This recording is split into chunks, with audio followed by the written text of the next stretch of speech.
time now for the exchange. Let's bring in Haid. He's a consulting fellow at Chatham House Middle East and North Africa Programme and a Syrian columnist as well. Joins us live now from London. Haid, thank you so much for being with us. This is the worst spate of violence the country's actually experienced since the ouster of former President Bashar al-Assad.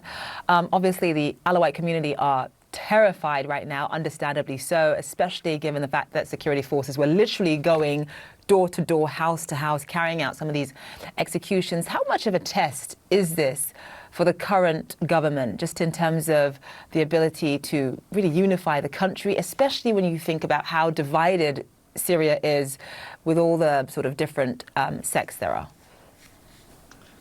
Thank you for having me. Definitely, it's a big test for the interim authorities on different levels. One level is related to ensuring that there are enough measures to protect civilians across Syria, but in areas where there are active clashes, for sure. There's one, the intelligence also gathering sort of skills to be able to anticipate as well as prevent similar attacks to happen in the future will be another issue to see if they would be able to really improve their abilities there. But in addition to the military and security aspects, there are other aspects that need to be improved related to service provision, economic situation, but as well as political engagement, because so far many people are still not happy with the way the political transition is happening right now. There's still so much uncertainty and reporting that hasn't been confirmed over how all of this began. But when you have interim leader al-Shara say in an interview just moments ago that he vows to punish anyone involved in this violence, that this stands in the way of bringing the country together, and he vows to punish even those, quote, closest to us, does that suggest to you that A, he should be taken at his word, or B, perhaps he doesn't have full control over all of his fighting forces? Well, for sure, I think the latter is a key concern, because so far, although we don't know who are the individuals involved in those direct sort of violations, we know that some of them are affiliated with the forces that were mobilized. So this indicates that at least some of the forces that were brought into that region are not disciplined, and the authorities don't have full control over them. But the other one is related to previous statements by al-Shara, where he said that local communities from elsewhere just mobilized themselves and went on and then killed civilians in that coastal area, which is also another concern, because that means that the authorities currently don't have enough security measures in order to ensure the protection of civilians in that region. When you look at how we got here, ever since the sort of ouster of Bashar al-Assad, Syrians have been demanding accountability for the crimes committed under Bashar al-Assad's regime. Does that mean that the Alawite community are going to be extremely vulnerable for the foreseeable future for these, in terms of this kind of violence against them? Well, it's definitely it's a concern, because again, it's related to whether the new authorities or interim authorities will be able to ensure that what happened in that region will not be repeated again through improving the security measures that will protect those civilians.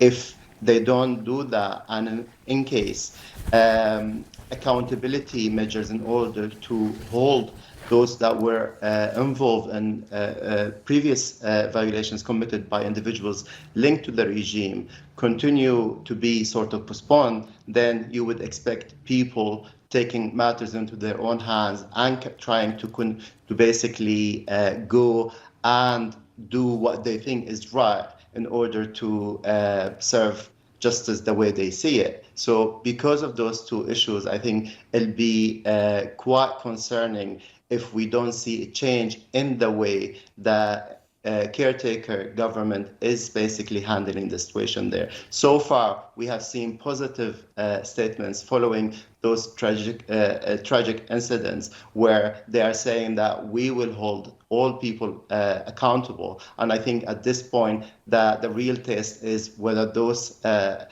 statements will be translated into actions that will actually be verified by the people who were impacted by them. What does this do in terms of Western countries, specifically the United States, lifting sanctions against Syria, against this interim government right now, which had been in negotiations for a number of weeks? The U.S. has said that it condemns the Syrian massacres and, quote, stands by the minorities. How at risk is this interim government of the U.S. taking a step back from lifting some of those sanctions and attempting to normalize relations? I think it's a serious risk, and this risk could also be seen elsewhere. So far, it seems that at least European countries as well as regional actors are still supporting the current caretaker government, and they are still understanding the fragile situation they are still and the different challenges they are still dealing with. But this might not last for long if they don't see that things are done differently in terms of inclusivity in the political process and in terms of basically translating what we have seen, what we have heard recently in terms of holding all people accountable. If they don't see progress on those two fronts, I think we might see more and more resentful from other actors who might also start thinking about taking a step back.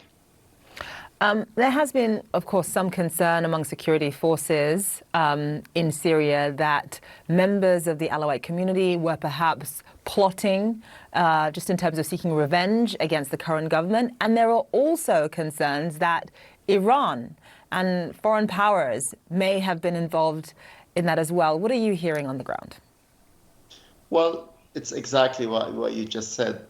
It's not only what we're hearing from people on the ground, but those are also the same statements that are shared by the interim authorities in Syria, because they have made it clear that those incidents were not only motivated by local actors who are basically part of the former regime, but were supported actively by external actors. However, while that might be true, again, it's important to highlight that there are several factors that contributed to those incidents. Among them, as I said, lack of capacity that basically that the current caretaker government is struggling with when it comes to imposing security, but when it comes also to other matters related to improving living conditions and improving the inclusivity of the processes that they are leading, especially on the political level. All right, Haid from Chatham House, live for us there. Thank you so much.